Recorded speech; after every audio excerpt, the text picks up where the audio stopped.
नमस्कार, आप देख रहे हैं एनएमएफ न्यूज। मैं हूं आपके साथ देवांजलि। आज कहानी देश के एक ऐसे शख्स की जिनकी दो लाइनों को अगर हम और आप अपने जीवन में उतार लें तो ना तो कभी भी निराश होंगे और ना ही कभी हतोत्साहित। जिंदगी में उतार चढ़ाव का होना बहुत जरूरी है, क्योंकि ईसीजी में भी सीधी लाइन का मतलब डेथ होता है।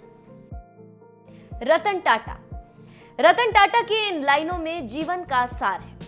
हम आपको आज अपने वीडियो में रतन टाटा के बदले की कहानी बताएंगे। कैसे एक कंपनी ने उनकी बेइज्जती की और रतन टाटा ने कुछ ही सालों में उस कंपनी को खरीद लिया। इस कहानी को हम आपको बताएं उससे पहले आपको रतन टाटा के बारे में बता दें। रतन टाटा ने सबसे पहले 1961 में टाटा स्टील के शॉप फ्लोर पर काम करना शुरू किया। उसके बाद 1971 में रतन टाटा को टीवी और रेडियो बनाने वाली कंपनी नेल्को की जिम्मेदारी दी गई। ये कंपनी उस समय घाटे में चल रही थी, लेकिन रतन टाटा ने इस कंपनी के शेयर वैल्यू को 2% से बढ़ाकर 20% कर दिया। लेकिन देश में तभी इमरजेंसी थोप दी गई, जिसके बाद ये कंपनी घाटे में चली गई और धीरे धीरे बंद हो गई। ये रतन टाटा की जिंदगी में आया पहला बड़ा फेलियर था।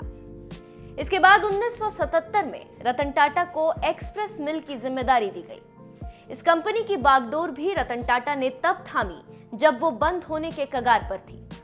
रतन टाटा ने इस कंपनी को फिर से खड़ा करने के लिए 50 लाख रुपए मैनेजमेंट से इस कंपनी में इन्वेस्ट करने के लिए कहा, लेकिन मैनेजमेंट ने इस प्रस्ताव को ठुकरा दिया। इसके बाद ये कंपनी भी बंद हो गई। ये टाटा की जिंदगी का दूसरा फेलियर था। फिर 1981 में रतन टाटा को टाटा इंडस्ट्रीज का अध्यक्ष बनाया गया। 1991 में रतन टाटा को जेआरडी टाटा ने टाटा ग्रुप का चेयरमैन बनाया। इसके बाद रतन टाटा की जिम्मेदारी बढ़ गई। रतन टाटा ने इसके बाद देश के मध्यम वर्ग को हमेशा ध्यान में रखा और उनके लिए कुछ करने की ठानी। टाटा ग्रुप पहले से ही कमर्शियल और पैसेंजर व्हीकल बनाती थी, लेकिन आम आदमी के कार के सपने को पूरा करने के लिए रतन टाटा ने 30 दिसंबर 1998 को टाटा इंडिका लॉन्च की। इस कार को ऑटो एनालिस्ट ने बहुत क्रिटिसाइज किया, जिसके बाद इस कार की सेल काफी ज्यादा गिर गई। रतन टाटा को बहुत नुकसान हो रहा था। रतन टाटा की काफी आलोचना भी होने लगी, जिसके बाद साझेदारों ने उन्हें इस कार के कारोबार को किसी कंपनी को बेच देने के लिए कहा। रतन टाटा अपनी कार कंपनी को बेचने का प्रस्ताव लेकर अपने साझेदारों के साथ फोर्ड कंपनी गए। रतन टाटा और साझेदारों के साथ ये मीटिंग 3 घंटे तक चली। फोर्ड कंपनी के चेयरमैन बिल फोर्ड के साथ व्यवहार काफी रूखा था। बातों बातों में बिल फोर्ड ने रतन टाटा से कहा कि जब तुम्हें कार बनानी नहीं आती थी तो कार व्यवसाय में इतने पैसे क्यों इन्वेस्ट किए? हम ये कंपनी खरीद कर तुम पर बहुत बड़ा एहसान कर रहे हैं। ये बात रतन टाटा के दिल पर लगी और वे रातों रात डील को छोड़कर वापस इंडिया आ गए और अपना पूरा ध्यान टाटा मोटर्स पर डाल दिया। सालों तक रतन टाटा ने रिसर्च किया और इसके बाद इंडिका का upgraded version indica V2 launch किया। कुछ ही सालों में शुरुआती झटकों के बाद रतन टाटा का कार बिजनेस एक अच्छे खासे गति से ग्रोथ करने लगा। वहीं दूसरी ओर फोर्ड कंपनी अपनी जैगवार और लैंड रोवर की वजह से लगातार घाटे में थी और 2008 के आते आते दिवालिया होने के कगार पर फोर्ड पहुंच गई। अब वक्त था रतन टाटा का बदला लेने का। लेकिन भारतीय परिवेश में पले बड़े रतन टाटा ने बड़ा दिल दिखाते हुए फोर्ड के सामने जैगवार और लैंड रोवर को खरीदने का प्रस्ताव रखा, जिसे बिल फोर्ड ने खुशी खुशी स्वीकार किया।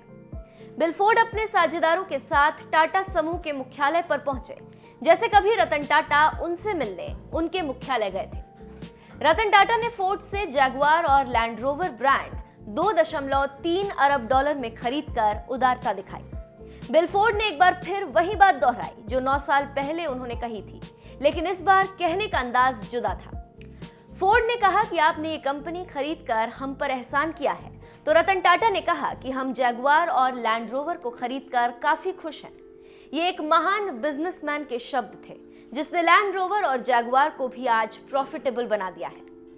ये एक बदले की कहानी थी रतन टाटा की, जिसमें उन्होंने दिल पर लगे शब्दों की चोट से उबरने के लिए टाटा मोटर्स को इतना बड़ा कर दिया कि भविष्य में उसने मिसाल कायम की। रतन टाटा ने कई कंपनियों का अधिग्रहण किया। टेटली 2000 में टाटा ने टेटली को खरीदा और दुनिया की सबसे बड़ी टी बैग बनाने वाली कंपनी बन गई।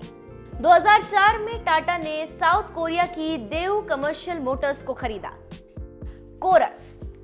2007 में टाटा ने लंदन के कोरस ग्रुप को खरीदा, जिसका नाम बाद में टाटा स्टेल यूरोप रखा गया। बाद में इंटरनेट की ताकत को देखते हुए रतन टाटा ने कई पोर्टल्स ई मार्केटिंग बिजनेस में इन्वेस्ट किया।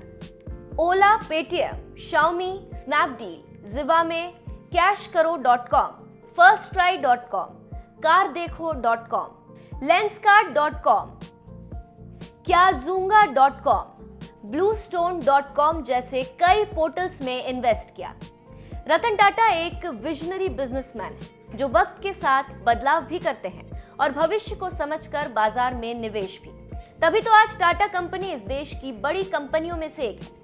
और ये भी बता दें कि देश की शान मुंबई का ताज होटल भी एक बदले की ही कहानी।